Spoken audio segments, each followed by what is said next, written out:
Welcome back, everyone. This is episode 15. We're going to dig deeper into Overwhelm and we're going to give you some tips. Byron, welcome, Romano. Thank you. Muchas gracias. Ευχαριστώ πολύ. And I'm glad to be back. And I'm really looking forward to unpacking this particular topic of overwhelm and responsibility and identity further. I think we left people on an interesting cliffhanger at the end of episode 14, and I don't want them to hang out there too long. Yeah, no, you can't be hanging out too long. Yeah. So the first half of this video, we're gonna dig deeper into the questions that we got from the soul and ego cards. If you haven't watched episode 14, highly recommend you that you do that. Okay, because you get the full message from these cards. And I will just read out loud the first question that came from the chameleon soul, and it says, what am I afraid of losing by being myself? And actually, this really links so beautifully with a book that dear Byron is actually reading. Can you tell them what book it is? Yes, I was very fortunate to be recommended this book. It's called How I Found Freedom in an Unfree World. And it's basically a handbook on personal freedom written by Harry Brown, Brown with an E at the end. Mm-hmm. And that book starts off by asking two fundamental questions about identity. I fall into an identity trap where I am not who I claim to be all the time in front of others. It's like towards other people, I am not who I really want to be. In other words, I'm playing a role. I'm being the person that is likable instead of just showing up and being assertive, or I'm being the tyrant because I want to dominate. Mm-hmm. And what Harry Brown brought is the identity trap. The number one is to believe that you have to be other than yourself. And it's a trap. It's not true.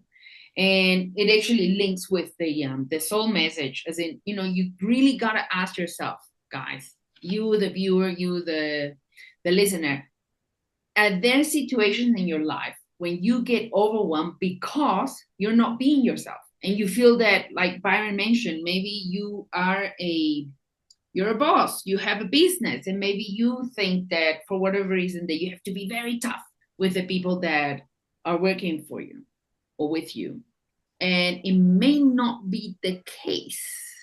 Are you afraid to show your vulnerability? That's a big one. Okay, second question from Saul is it true that the people or person I am eager to please will be kind and compassionate when I show my true self? This Hmm. could happen too, right? Yeah. That's actually quite a poignant question. And our invitation, guys, is that you listen to the recording or you watch the video again and really take the time to write things down, answer Mhm. those questions, because the whole purpose of Byron and myself being here, getting together, supporting you, is to invite you to think differently. Yes. You can create a different reality that is more uplifting, even more uplifting than what you already have. Third question is, do I need to hide behind pretty colors? Do you really need to do that? Byron, do you want to say something about these questions? It's funny because the first thing that comes to mind is makeup. Do I need to hide behind pretty colors, to make myself look a different way? But Mm-hmm. then that can be used as a metaphor to hide behind different ways of being, Mm-hmm.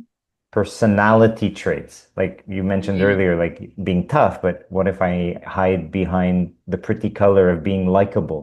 I Yeah. must be the nice person to everybody that I meet. I must be smiling all the time, even though sometimes I don't want to be smiling in that situation. Yes, that is another poignant one. Yes, that's right. The Yeah. colors. Yeah. Hiding behind pretty colors also could be. yeah, definitely presenting yourself, or when we present ourselves as something that we're completely not.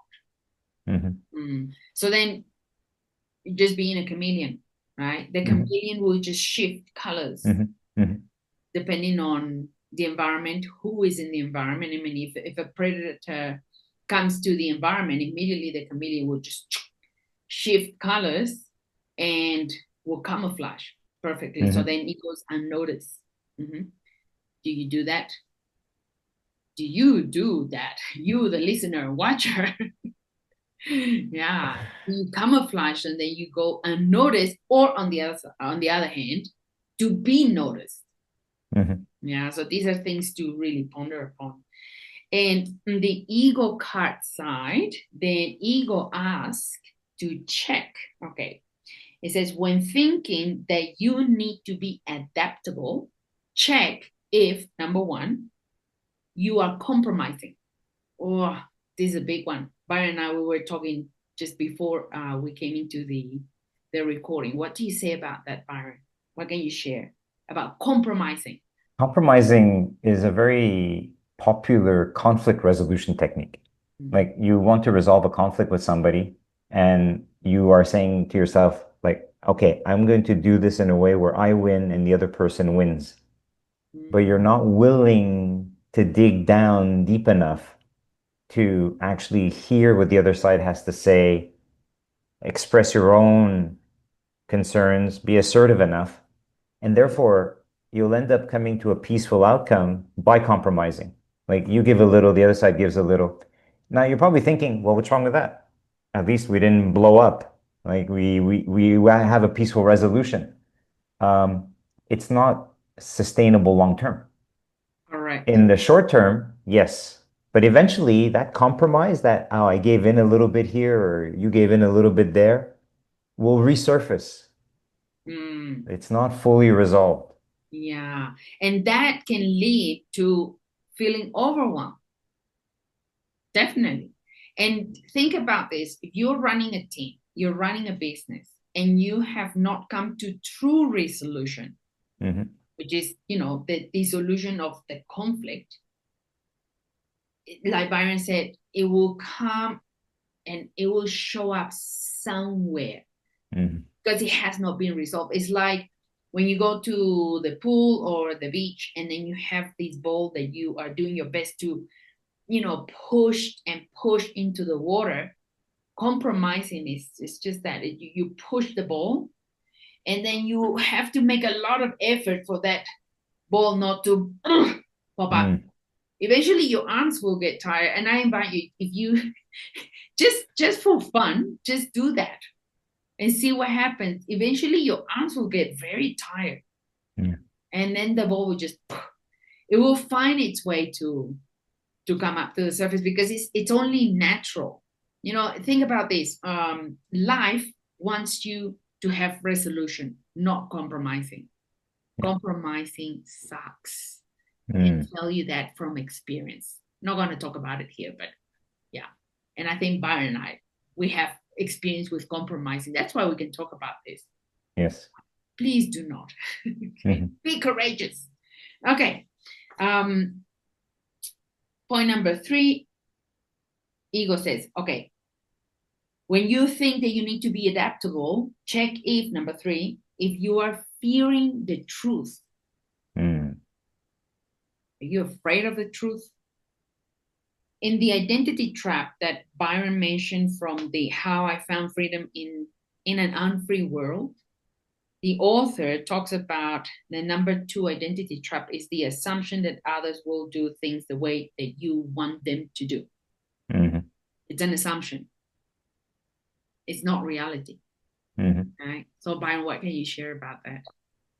There's many different angles to that, but the more obvious one is when you're interacting with somebody and you would do things a certain way. And this happens very often in office environments and even in small businesses, large businesses.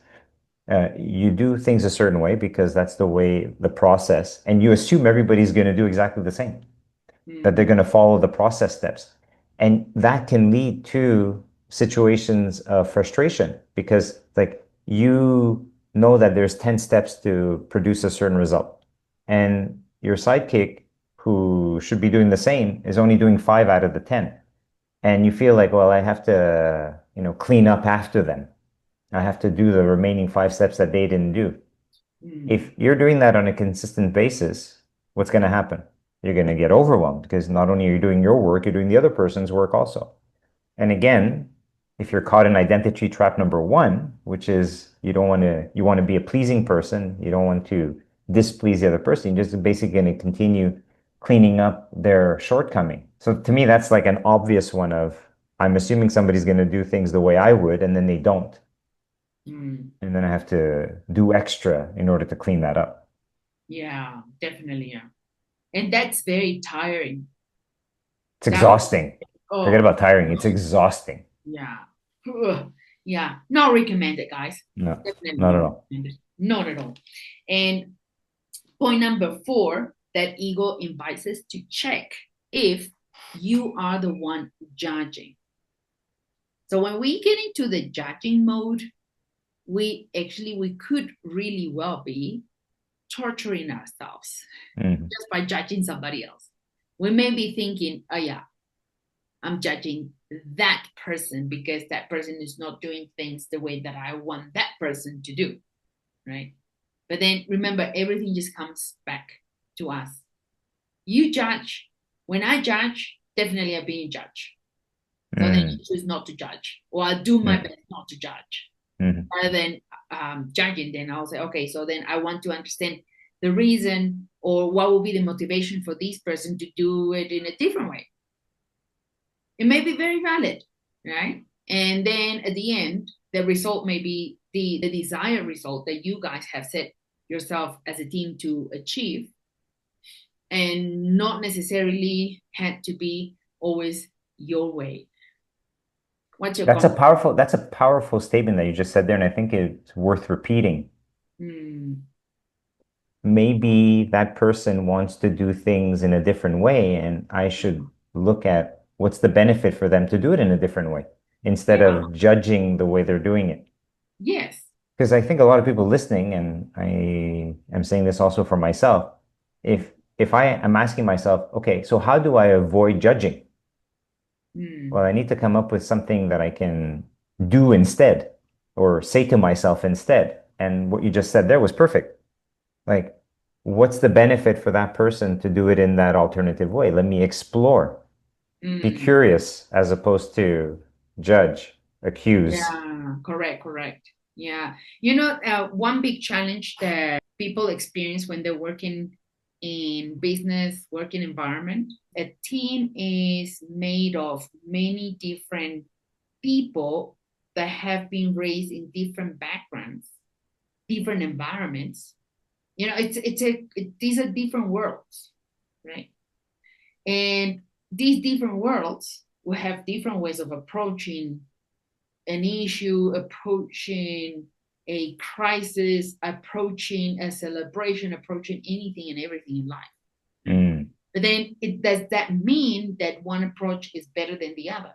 How about we really open ourselves up, right? Not just our minds, but actually we open ourselves from our hearts to be more accepting. And I feel that this also spills over the way that we carry out through in our society and globally, like how we relate with each other, like as countries, how we are relating with each other. Currently, as we are speaking, is May 2025. And if you check the news for May 2025, it can be very freaking overwhelming. That's how Byron and I, we started this conversation, right? So many things going on, right? These countries against this other country, and this organization wants to set a guideline to quote unquote protect everyone and make everyone safe. And what if we take ownership and be responsible for ourselves? Do we really need that kind of babysitting? I'm just saying, I'm just thinking out loud. Okay, I'm not going against anyone, but we have to be critical thinkers. We gotta really trust ourselves that we can take care of ourselves. But of course, there are a lot of people out there that makes these organizations, say these things and, make their statements be, well, sound valid because there are a bunch of people who are not being in charge of themselves. That's what happens. Yeah, it is inevitable, right? However, we have the choice and we can create a completely new reality. What have you say, Brahmano? Don't get me started on that one. Otherwise, we're definitely going to go over our time for this recording. I love talking about geopolitics and this whole idea of farming and being farmed. You're 100% correct on that particular point. Let me just stay very focused on that particular point. If everybody starts taking responsibility for themselves, there's less of an opportunity for others to come up with ideas and schemes to help these people deal with things that normally they should be responsible for. I mean, Totally agree. that's the bottom line. And therefore, I believe very strongly that our mission of exposing these ideas to people and awakening people to their own personal responsibility is a worthwhile cause for humanity. Like if we can waken people up to their responsibility and give them the tools that they need, that they can be responsible for their lives as close to 100% as possible, all of these forces of darkness are eventually going to collapse because they won't have any consumers anymore. Like no market. You mentioning that, the behind the scenes behind this video and the other video, Byron and I, we were talking about everything that, it's been, crafted without a lot of people knowing. And I want to bring back Bruce Lee. He left us this very powerful quote. He said, "Be like water, my friend. Find the way." My goodness, it is so powerful. Because if we just think about water, wherever you live, and you know that water is so powerful that with enough time and, enough repetition, it can actually break rocks, water. And I'm always so amused about this element in particular because water can shift into many different forms. It evaporates and then it becomes, water back again. It can become very solid in the form of ice, it can be soft in the form of snow. It's amazing. Oh, that's an amazing topic for another conversation because if we get into Emoto's work with how water also preserves feeling and information, and it crystallizes in certain ways depending on the energy that's being directed to it. Oh, yeah, that's another whole conversation. Yeah, we want to do a couple of episodes on that one because, yeah, and also something that before we wrap up, I just want to leave you with this point to really to internalize and meditate on this. Don't just think about it, feel it, internalize it. You are water. You're at least 70%. Your physicality is water. I mean, we see ourselves like this. We perceive ourselves as being very solid, but in reality, we're water beings. So, how can you find a way to flow through this crazy reality and not be overwhelmed, right? And just keep thriving, keep creating beautiful things for yourself and others. Yeah, that's the invitation. What's your invitation, Romano? I want people to pragmatically, when they start feeling overwhelmed, find a strategy that works for them along the lines of being water. So what makes you move in a way that the overwhelm subsides? Is it Mm. to take a time out? Is it to bounce the ideas off somebody, a sounding board? Is it to go do something else to get your mind cleared up, like swimming, for example, like being in the water? Yes. What is your strategy to just get a different perspective on things so that you come back into it with a sense of renewed energy and hope? What do you do, Romano? What's your strategy? It depends on the situation, but very often I use physicality and externalization. Those are the two key things that I do. Like, for example, I go out, I get energized from the sun, and it forces my mind to step away from my immediate environment. So I have the privilege of having a pool and a tropical climate, so I can go out any day of the week, any day of the year. Yeah. So getting some sun, getting some water, and also talking to people. And I find that when I can talk to people, and if I just pick up the phone and talk to somebody, I get a much different perspective. Like, it's interesting. Just hearing myself say it Mm-hmm.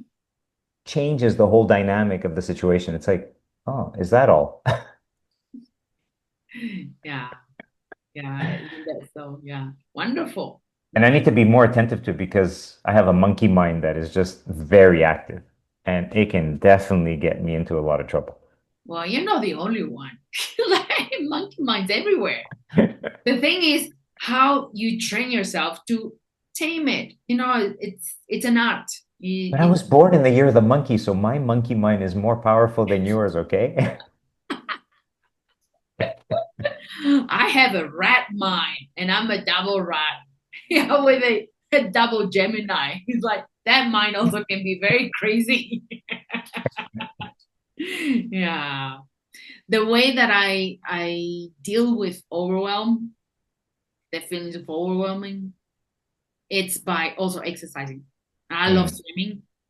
And then what I love, if you guys get the opportunity, you can create the opportunity to go to the sauna. mm, The sauna is like it's a Faraday box. It isolates you from EMF. You cannot take phones there. And because you are surrounded either by wood or in a Turkish bath, you're very sealed and you are in nature somehow. And you start sweating. And the process of sweating, this is actually an ancient way of healing.